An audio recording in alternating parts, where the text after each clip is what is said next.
I'm Dr. Michael Rahman from Pinewood Natural Health Center. I'm here with you today to take you through an instructional video on how to use or how to inject for yourself at home elixir or mistletoe. Now, I've probably already explained to you how mistletoe works. Again, just quickly, it works as an immunostimulant. Remember, the tree itself, mistletoe, is a parasitic tree. It grows on other trees. It's a European tree.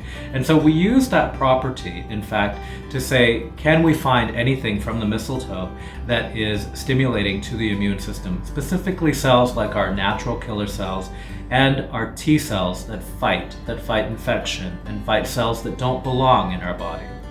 So now, I'm going to actually take you through the practical part of how this all works. I know you can do this. All right, well, let's begin. First, I've just set everything up. I think it's always a good idea to lay it all out and know what you're working with. This is for you at home, so at home you wouldn't actually necessarily need to use gloves like I am. You would just make sure that you've taken the opportunity to wash your hands well and use soap and dry effectively. So, what we'll start with is these were the syringes that you were given. They are called BD insulin syringes, 1 ml. And so you'll see that in the back here. Just note also that they're sometimes referred to as 1 cc. A cc is an ml. Why don't we start by opening up the syringe? And you'll see here that it has a natural fold where you can just open it like that to reveal the syringe. Now, the syringe has two parts associated with it. Let's get accustomed to it. The first is the top. It's the needle portion, and you see how fine that needle is. It is going to be injected directly in all the way. Nothing difficult about this, and it's very, very fine. It's really something you won't even notice, in fact, in terms of how it feels. I'm just going to cap the needle again, just for safety. Generally, we don't usually do that like that. And this is the syringe portion. I pull back on the plunger, we'll call it, and you'll see the tip of the plunger right here. Now that's going to become important after, but let's just now move from the plunger or from the syringe. Let's now take a look at our actual elixir container. Your container will probably be either this particular strength. The Visocan actually refers to the trade name. The A refers to a certain type. And then this is the strength, 100. You see the brand name elixir is here. When we open it up, it reveals a package, and in the package, there's generally 7 of these vials, and they go from left to right. Now that's really important because the strength sometimes increases, so you want to make sure that you start with the strength that is the lowest and you're working upwards. If you're in what's known as a multi-strength pack. If you're in a pack like this one, which only has 1 strength, you're fine. If you're in a multi-strength pack, and we will let you know that because it's usually what's known as a elixir 1 or 2 or 3, and then this is actually the 100 strength. Before the 100 strength, of course, there's a 50 strength. Again, coming back to the vial itself. So now we take the vial out, and you'll see here on the inside of the container that there is actually an indication of how to work with the vial. The point is that this is a glass vial, a little unique European invention that allows us to preserve this in sterile format. So this is what it looks like. This is the top, the head of the vial, the bottom, the base of the vial, and there's a little groove right in the middle there, and it's called the neck of the vial. All right? So generally, what we want to do is we want to open this. And the way you open it is you take your thumb and the first finger,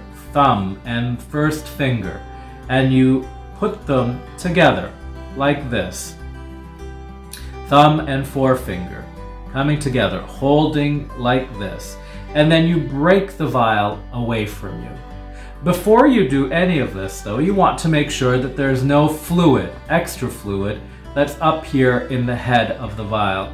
And so, for example, if you picked it up and it looked something like that, we'd want to get that fluid all the way down past the neck of the vial. The way we would do that is actually, I like to just call it my little C. Okay, so you just move it around in a C shape and you can get that fluid level down. Also, if you want to spend the time, you can flick it eventually. It will go down. But again, I like it just like that, in that C function. So again, thumb and forefinger, and we are going to have a clean break.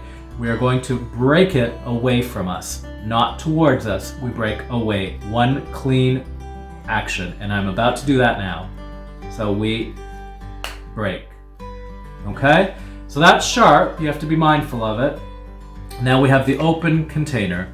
We're not sterile anymore, so we have to work somewhat quickly. We expose the needle. We put the needle into the tip. Okay, the nice thing about these designs is there's what's known as surface tension on the top. So if we actually just carefully pierce the surface tension, we will not allow all the fluid to come out. But if we put this needle and syringe all the way in like this, and I was to turn it over, it would all fall out. So be very careful only to pierce that surface tension. As we pierce it, and this will take a little bit, this is the hardest part, this will take a little bit of dexterity. Okay, you just have to get used to, notice what I'm doing, is I'm using one of my fingers here to actually pull back on the plunger, on the syringe itself. And you just want to pull back, pull back, pull back. I find it works well at just a 45-degree angle like that, to just get that solution into the syringe. Again, carefully, there's no rush here. There's no rush. You could even, just like you see them in the movies, do this and have it completely upright, but remember, you're only keeping the tip of that needle in, not the entire thing. So just there again, I can just keep pulling back on the plunger, back on the plunger, back on the plunger, until we get to filling the syringe, like that. And in this particular case, this solution has more than 1 ml. This is what's known as a 2 ml or 2 cc vial. So if you have a vial like this, what I usually instruct patients to do is to tape it and to put it in the fridge. So we are going to do exactly that. We're going to tape it and put it in the fridge.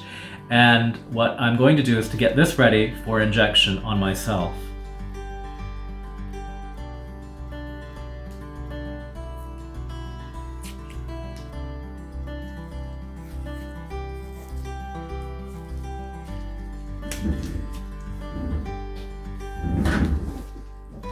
So in this case, we're going to pull a little strip of tape off, tear it, and just cover the top of the vial, like this. And then you could even write the date on it if you want to, and then we tap it back into the container and into the fridge.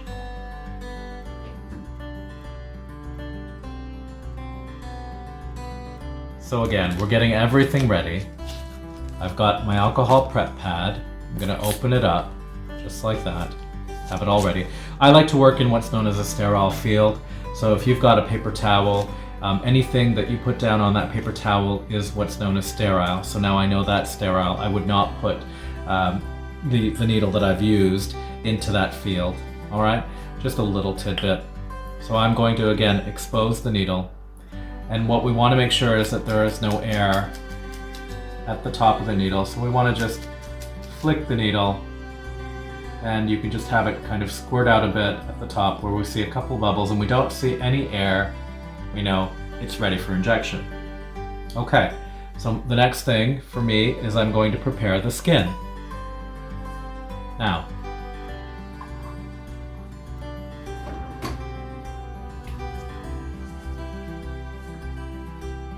so I've probably told you what area I'd like you to inject. Certainly, of course, there's a lot of surface area in the body to consider, but what we are trying to do is to not necessarily be in the muscle. We are trying to be what's known as subcutaneous, which means we're just underneath the skin. I've chosen today to do my mid-thigh region, and that's actually a very easy area to access, especially if we're doing it for ourselves on our own. If we're having a loved one do this for us, we can also consider maybe doing this injection on the abdomen. I am going to use this particular mid-thigh spot, so I just pull up the tissue and I would just wipe one swipe like that in the area that I want cleaned, ready for the needle. And I'm going to expose the needle tip. When I do the injection, the angle of the needle isn't like this. It isn't like this. It is directly 90 degrees, as if I was about to throw a dart. In fact, that's probably the best way in which to hold the needle, is I'm gonna throw it directly at you. Okay? And so, of course I would never throw it at you, but here we go. Again, holding it as if we were going to hold a dart, and we take a nice deep breath in, and I'm pinching. The harder the pinch, the less you feel. So I pinch, I go directly to the surface of the skin and jab directly in. So one quick foul swoop like that, and I'm just holding it stable, and then coming up to the top like this and pressing down on the plunger, just nice and slowly and gently, as I've got tension on the sides of my thigh or the sides of the skin that I've pulled up. Okay? Nice and slowly.